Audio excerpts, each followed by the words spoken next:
ایک سوال اٹھتا ہے کہ امام جعفر صادق کے شاگرد ہیں امام اعظم ابو حنیفہ،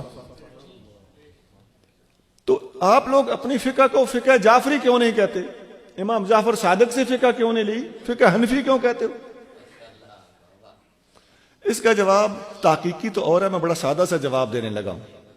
امام جعفر صادق شاگرد ہے امام باقر کے، امام ابو حنیفہ بھی شاگرد ہے امام باقر کے، یہ بھی یاد رکھنا۔ تو فقہ کو فقہ باقری کیوں نہ کہا جائے؟ اچھا، وہ شاگرد ہے امام زین العابدین کے، تو فقہ زینی کیوں نہ کہا جائے؟ فقہ علوی کیوں نہ کہا جائے؟ وہ شاگرد ہے امام حسین کے، تو فقہ حسینی کیوں نہ کہا جائے؟ ان سے پہلے امام حسن، تو فقہ حسنی کیوں نہ کہا جائے؟ ان سے پہلے مولا مرتضیٰ، تو فقہ علوی کیوں نہ کہا جائے؟ جب وہاں یہ چیز چل جاتی ہے کہ فقہ چلتی چلتی نیچے آ گئی، بھائی 12 مقدس ہستیوں میں سے نہ پہلی نہ آخری، بیچ میں سے چھٹی ہستی کے نام پہ فقہ لگ جائے تو پھر امام اعظم کے نام سے کیا چڑ ہے؟ اگر وہ درست ہے تو پھر امام اعظم کی فقہ کہنے میں بھی کوئی حرج نہیں ہے۔ اور یہ بھی بات عرض کر دوں، یہ تحقیق کی بات کرنے لگا ہوں کہ اس زمانے میں امام اعظم تقریباً فقہ کے بانیوں میں شمار ہوتے ہیں۔ فقہ کی بانی سے مراد میری یہ نہیں کہ پہلے فقاہت نہیں تھی، فقہ کو مرتب کرنے کی بات ہو رہی ہے۔ فقہ کو مرتب کرنے والے یہ پہلی ہستی ہیں۔ ان سے پہلے تو فقہ کو ترتیب ہی نہیں دیا گیا تھا، جس بندے نے اس چیز کی بنیاد رکھی ہے نسبت اسی کی طرف جائز بنتی ہے۔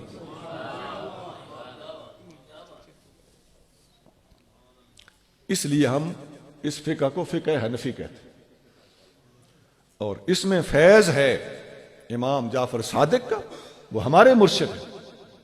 اس میں فیض ہے امام ابو حنیفہ رحمت اللہ علیہ نے ایک ہستی سے فیض نہیں لیا، امام جعفر صادق کے پاس 2 سال پڑھے ہیں، اور جن کے پاس 50 سال آپ پڑھے ہیں ان کے نام کی فقہ کیوں نہ ہو؟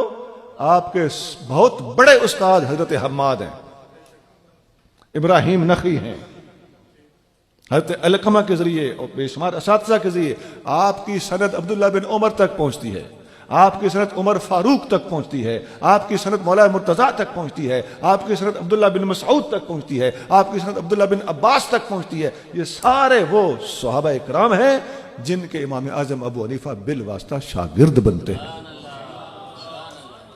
1-2 سال کسی ہستی سے پڑھ لیا، تم سارا علم ان کے کھاتے میں ڈالنا چاہتے ہو؟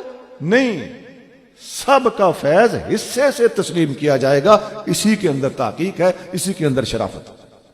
تسلیم کیا جائے گا، لیکن جتنے سال لگائے ہیں اس حساب سے۔ تو جس سے 10 سال پڑھا ہے، 20 سال پڑھا ہے، امام اعظم ابو حنیفہ نے امام مالک سے بھی پڑھا ہے، عمر میں ان سے چھوٹے ہیں، 13 سال چھوٹے ہیں امام مالک۔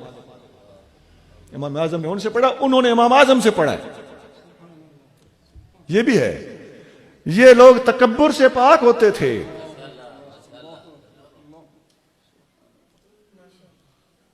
اور امام فاروق اعظم رضی اللہ عنہ کے زمانے میں عبداللہ بن مسعود رضی اللہ تعالیٰ عنہ کو کوفے میں مدرس بنا کر بھیجا گیا تھا، اور امام اعظم انہی کے بالواسطہ فیض یافتہ ہے۔ سب سے پہلا فیض کوفہ میں عبداللہ بن مسعود نے جاری کیا۔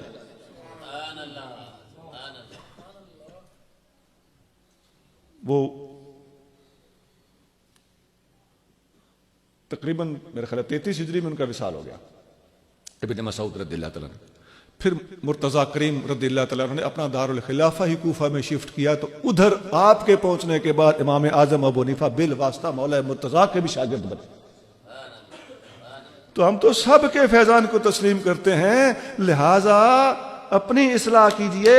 ہم ان سارے معاملات اور ساری صورتحال سے بے خبر نہیں ہیں، اور تمام اساتذہ میں سے ہر ایک کو اعزاز کا حق دینا یہی انصاف کا تقاضا ہے۔ اسی لیے ہم امام اعظم ابو حنیفہ کو مختلف جہات سے بے شمار ہستیوں سے فیض یافتہ سمجھتے ہیں، اور فقہ کو مرتب کرنے والی پہلی شخصیت سمجھتے ہیں، اس لیے ان کی فقہ کا نام فقہ حنفی ہے۔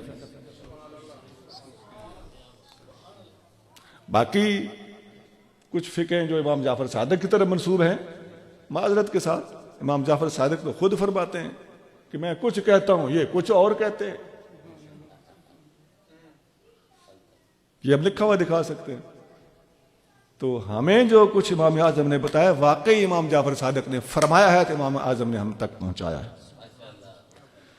اور عبداللہ بن عمر، فاروق اعظم، مولانا مرتضیٰ، ابن مسعود، عبداللہ بن عباس، میں نے پہلے بھی نام لیے، یہ سارے کے سارے امام اعظم ابو حنیفہ کے استاد ہیں. ان سب سے آپ نے فیض حاصل کیا ہے. پھر کوئی کہہ سکتا ہے کہ پھر آپ کی فقہ فاروقی کیوں نہیں، آپ کی فقہ ابن مسعودی کیوں نہیں، آپ کی فقہ عباسی کیوں نہیں، عبداللہ بن عباس کی طرف منسوب کیوں نہیں؟ تو پھر اسی طرح کا سوال ہو جائے گا.